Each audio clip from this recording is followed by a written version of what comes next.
been a long and really positive preseason so far. We've been very pleased with our training camp.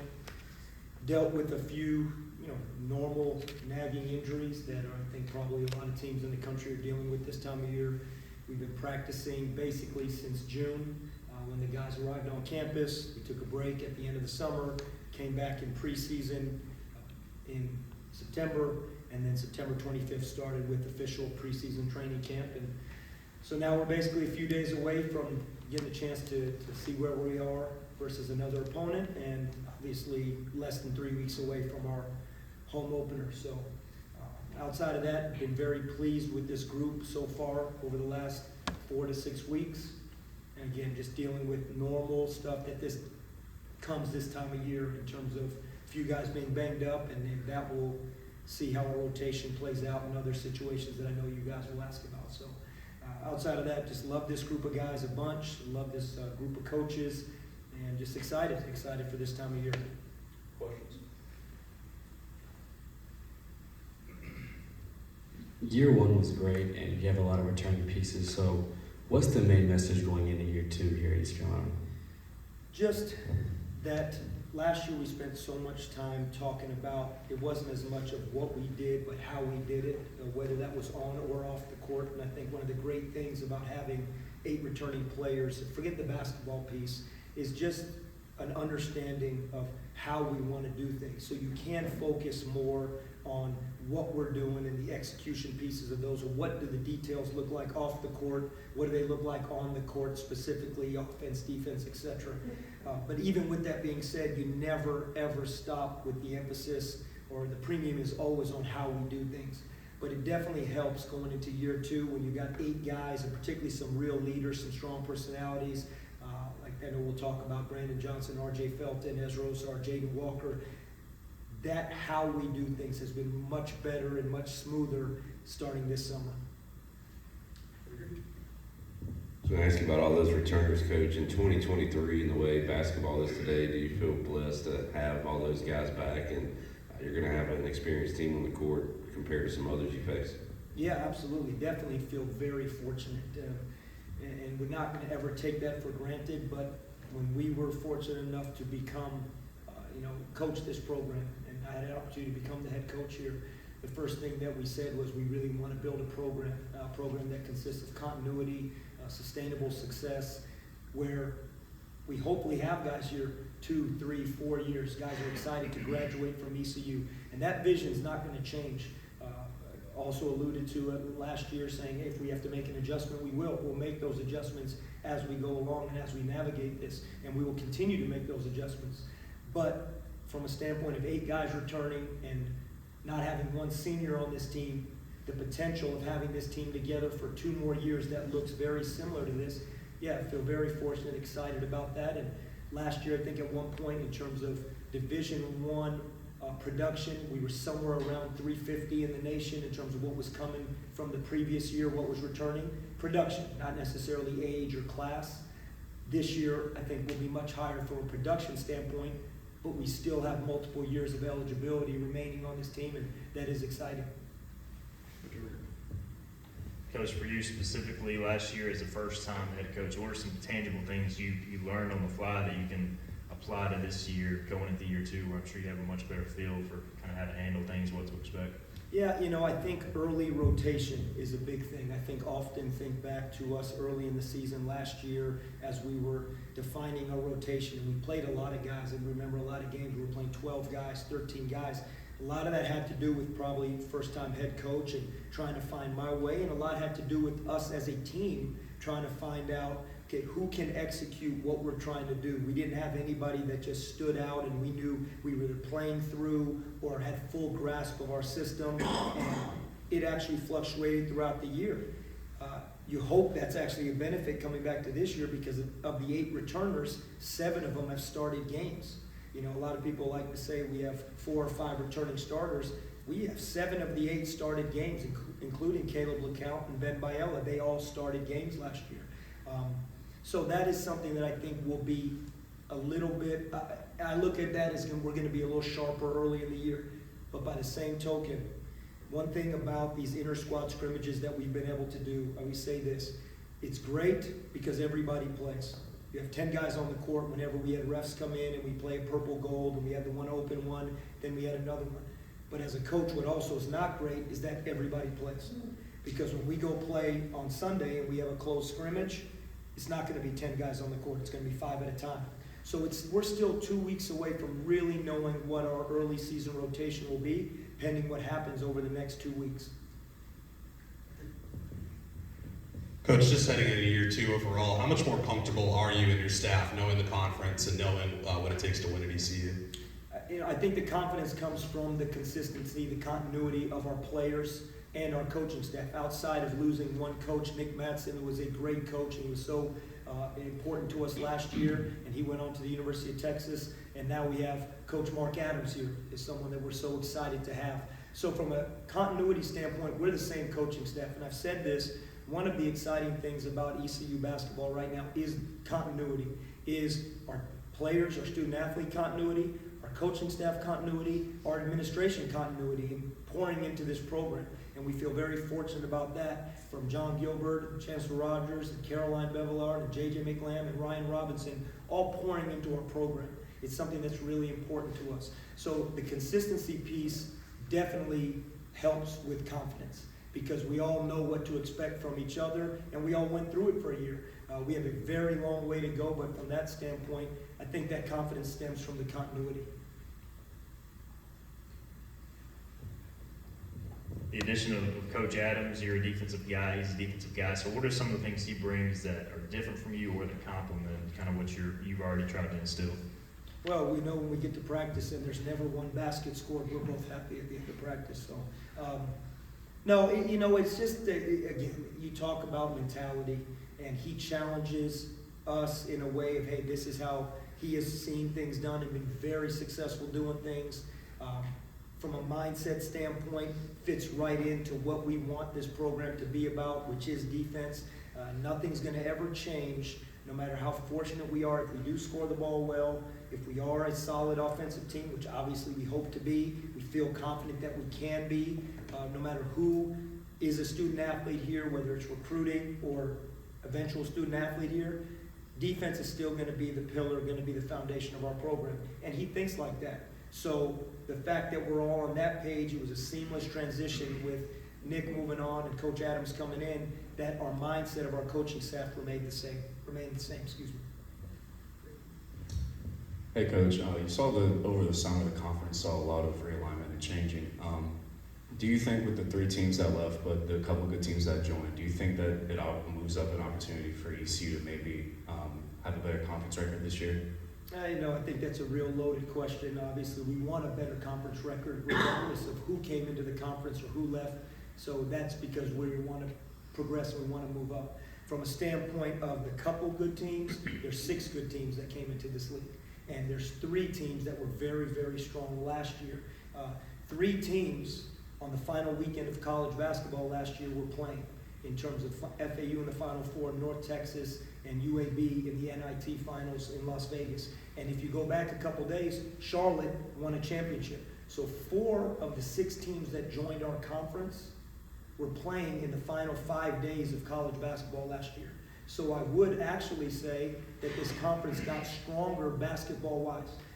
Houston, obviously the team that was the standard setter in this league, has gone on to the Big 12 and has picked 2nd in the Big 12, and they were majority #1 team in the country last year in our conference. So when you look at those 4 teams and the success they had, and you talk about UTSA and Rice as well, this conference took a step up, so it's going to be equally as hard, if not more challenging. But our own expectation is rising because we're in year 2, and we feel our program's getting stronger as well.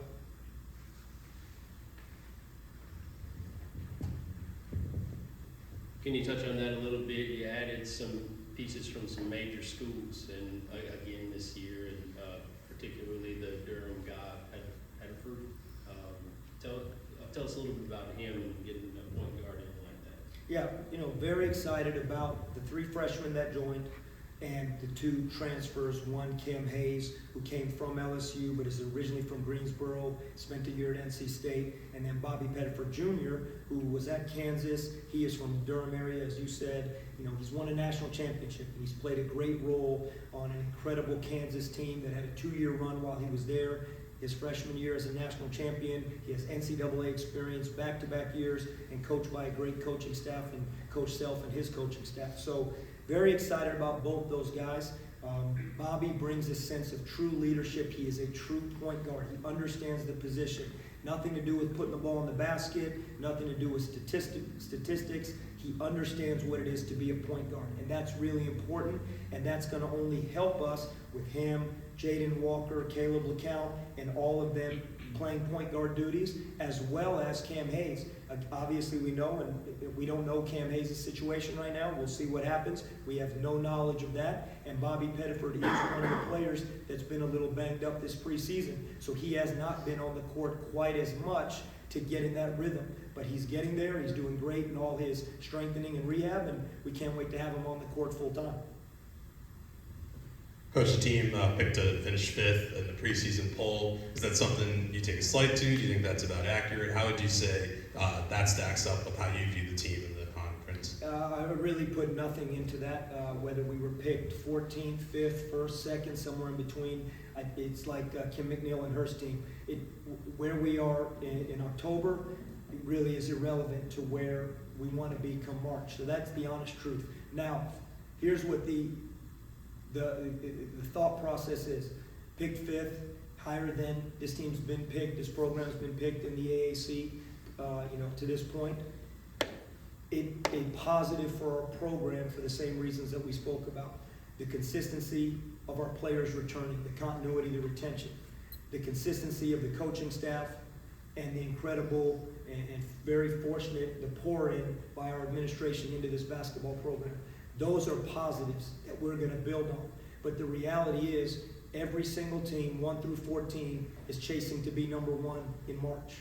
And so where we're at now is just a sign that, hey, we're building positive momentum, and we'll take that. But that was forgotten that Tuesday that we got back when we started practice.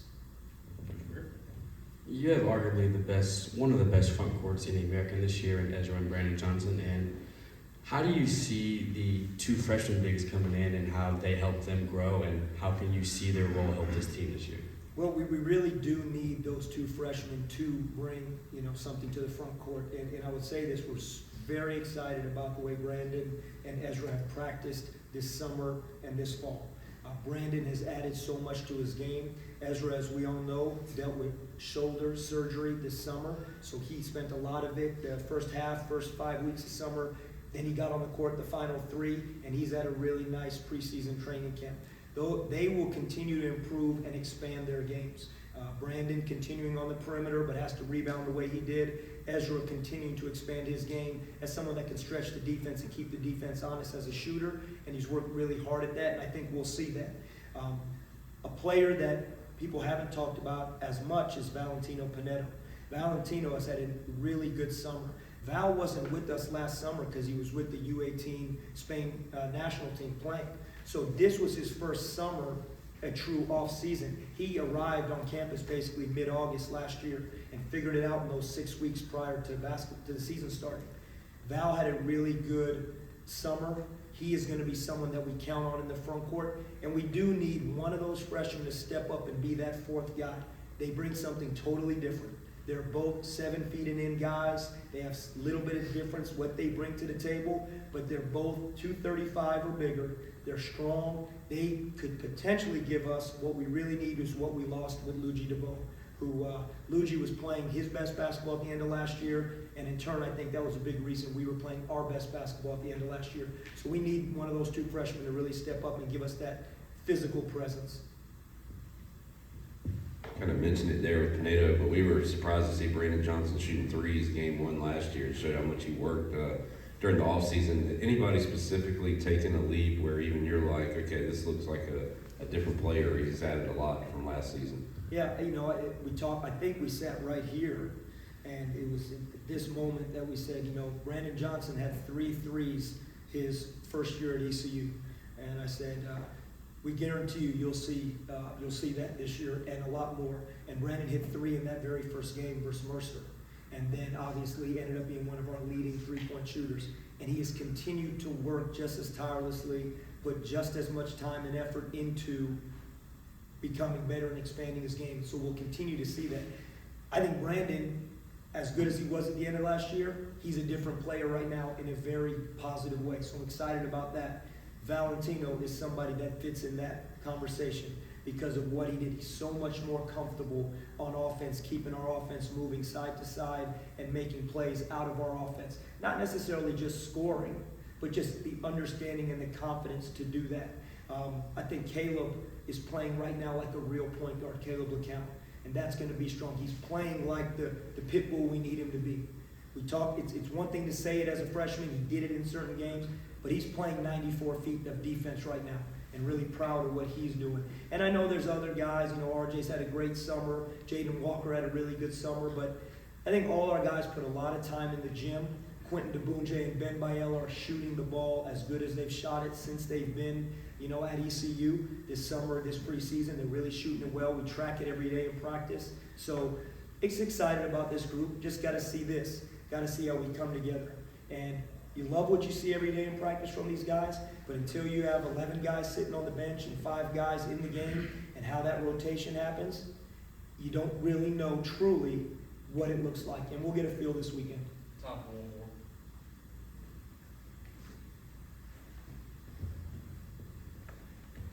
Coach, just wanted to ask about the non-conference, able to get South Carolina in here, schedule a couple other big schools. What was the thought process in putting that together, and how excited are you for some of those matchups? Very excited. When we got here last year, we said we want to try and create a really powerful schedule, and build that strength of schedule as the years go, as the seasons go, and that includes having great home games. We are so fortunate to have 20 home games this year. I've been in this a long time, 25 years I think it is now, and never been a part of a program everywhere I've been that's been able to have 20 home games. And to be able to do that, just so thankful to the administration with our MTE, with Kennesaw State, Northeastern, and Georgia Southern coming in. But South Carolina is a running series. We obviously played them on a neutral site last year. They'll be in our building this year. We go to Columbia next year. George Mason, we're going to George Mason. George Mason will be in our building next year. Wilmington will be here this year. They'll be here next year. And I said this last year, we don't have to schedule year to year at ECU. We're going to put series together. We're going to put neutral games. We're going to have a running, because that builds excitement year to year. And we have everything it takes to do that here. And we've started to do that. We have a long way to go from a standpoint of the strength of schedule, of Florida and a neutral site in Lakeland, South Carolina coming here, Wilmington, Mason, the MTE. It's to prepare for one of the toughest conferences in the country once we get to American play on January 2nd versus Florida Atlantic. So that's what we want to have, a very tough non-conference schedule that prepares us for what we know is a grueling American conference.